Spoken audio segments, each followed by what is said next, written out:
Hai, berjumpa lagi dengan saya Kiki Astrea. Saya pengen cerita nih.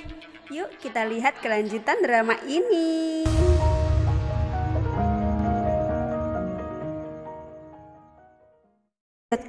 Pada pesta yang sangat meriah, preman tidak bisa berkutik karena kedatangan duta besar Italia. Namun, adanya pesta bukan berarti perobohan gedung akan dihentikan. Suatu hari pasti akan tetap dirobohkan. Maka Vincenzo berpikir untuk mencari cara lain agar gedung tidak dirobohkan. Chaeyoung merasa Vincent adalah pria yang mempunyai alasan tersembunyi di balik semua yang diperlihatkannya. Vincent mencari tahu tentang profil Hwang Jae-suk. Vincenzo mengetahui kalau racikan obat yang diteliti farmasi Bubble mengandung zat narkotika yang akan membuat orang ketagihan membeli obatnya dengan berkedok obat pereda nyeri. Chaeyoung memohon pada Bu Choi untuk melanjutkan kasus Bubble Farmasi, namun Bu Choi memberinya syarat jika gagal Chaeyoung harus mengundurkan diri. Pak Hong mendapat kabar kalau ibu-ibu yang dibelanya masuk rumah sakit. Pak Hong dan Vincent menjenguknya, namun Vincent merasa ragu untuk menemuinya. Saat di dalam, Vincent memohon diri untuk keluar ruangan sambil mendengar percakapan Pak Hong dengan ibu itu. Mungkin karena dia merasa orang itu adalah ibunya yang menelantarkannya. Sementara Chaeyoung mengajukan dana yang sangat besar untuk menangani kasus farmasi Bubble.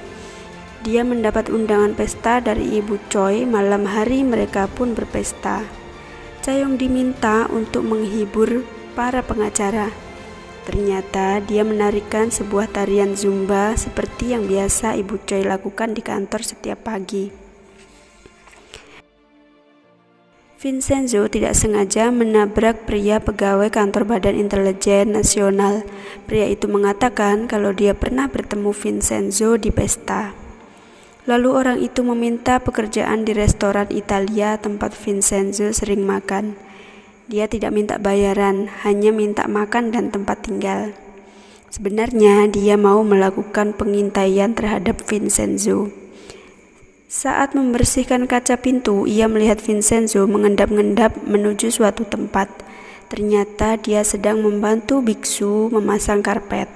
Lalu dia melihat Vincenzo sedang menegur dan memberi pelajaran kepada anak-anak nakal putra ibu pemilik restoran di bawah yang sedang merokok dengan temannya. Pria dari badan intelijen itu merasa Vincent adalah mafia yang sudah bertaubat. Vincenzo lalu menemui Hwang Jae-suk dan menyodorkan file berisi informasi mengenai dirinya serta foto-foto perselingkuhannya. Hwang Jae-suk memohon agar tidak menyebarkan foto itu.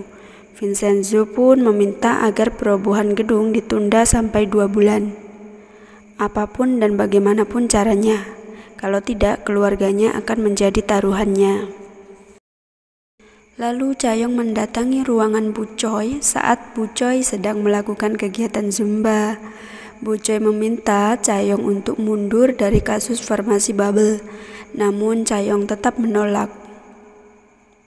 Beralih pada Pak Hong yang terlihat bahagia setelah mendapat telepon dari peneliti yang kabur itu.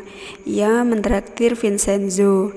Tiba-tiba Chaeyoung datang dan memarahi ayahnya itu. Vincent menjadi salah tingkah karena mendengarkan pertengkaran orang tua dan anak. Chaeyoung lalu membeli minuman di sebuah Indomaret. Tak sengaja di sana juga Vincent sedang membeli minuman.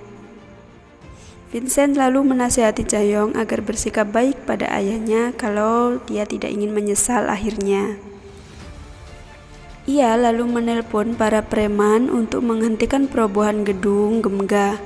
Saat para preman itu telah bersiap menuju Gemga, kepala preman berteriak "Stop, stop!" Namun alat berat sudah melaju. CEO Bubble mendapat telepon dari pemilik Bubble. Dia sepertinya ketakutan karena rencananya yang gagal lagi.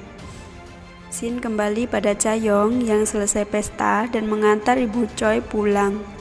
Chaeyoung lalu mendapat telepon dari ayahnya. Mereka membicarakan farmasi bubble yang menggunakan obat terlarang dalam penelitiannya.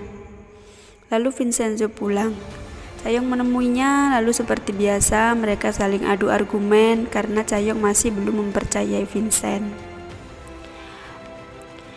Pak Hong mengobrol pada Vincent. Hong mengatakan kalau dia tahu bahwa orang yang dibelanya yaitu Oh Guangja adalah ibunya.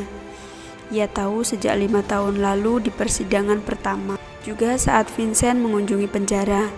Pak Hong semakin yakin bahwa Vincent adalah putra Oh Guangja yang ditelantarkannya. Cerita beralih pada seseorang yang melempar gas beracun dan bom ke perumahan para pekerja bubble farmasi. Sampai perumahan itu meledak dan 12 orang meninggal dunia. Semua pengacara kaget dan marah mendengar berita itu. Pak Hong mendatangi lokasi, namun polisi mengatakan kalau kasus telah ditutup. Pak Hong yang merasa kasus ini dicurang semakin ingin memenangkan dan mengungkap kasus bubble farmasi. CEO Bubble membuat kesepakatan dengan Bu Choi dan Pak Han mengenai kompensasi atas meledaknya perumahan pegawainya. Bu Choi merasa kalau CEO itu adalah orang yang tidak kompeten di bidangnya. Bu Choi juga mendapat kabar kalau peneliti yang kabur telah menghubungi Pak Hong. Vincenzo memergoki anak-anak nakal itu merokok lagi, tapi mereka kabur setelah melihat Vincent. Vincent lalu berkata dalam hati, "Untuk apa aku di sini? Ayo jangan pedulikan apapun dan selesaikan," lalu pergi. Vincent lalu menemui para penghuni gedung dan memberitahu kalau dia akan membeli sebuah gedung. Para penghuni akan dipindahkan dan menggunakan toko di gedung baru secara gratis tanpa syarat. Para penghuni gedung bertanya, "Kenapa gratis? Itu aneh." Pepatah mengatakan keju gratis hanya ada di dalam jebakan. Lalu pria dari badan intelijen itu pun ikut berkomentar dan para penghuni bertanya, "Kamu siapa?" Lalu pemilik restoran Italia mengatakan kalau dia adalah muridnya. Penghuni ada yang mempercayai dan ada yang tidak percaya terhadap Vincenzo, sampai biksu mengatakan kalau mereka harus mempercayai suatu kebaikan. Lalu Vincent menganggap mereka semua setuju dengan Vincenzo. Bu Choi menelpon bola kristal yang belum diperlihatkan kepada penonton siapakah bola kristal itu. Vincenzo makan malam dengan Pak Hong. Vincent mengatakan kalau jangan sampai Chayong bernasib seperti dirinya dan berhentilah di kasus bubble ini. Maksudnya jangan sampai terjadi perpecahan antara orang tua dan anak seperti dirinya. Pak Hong mengatakan kalau dia mempunyai kekuatan baru. Namun Vincent mengatakan kalau kekuatan barunya mungkin akan membuatnya dalam bahaya.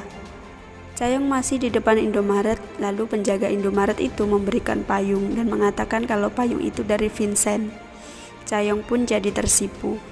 Scene beralih pada peneliti yang kabur dan didatangi oleh seorang polisi yang menyelidiki pembunuhan. Peneliti itu pun kabur. Peneliti itu lalu berusaha menelpon Pak Hong.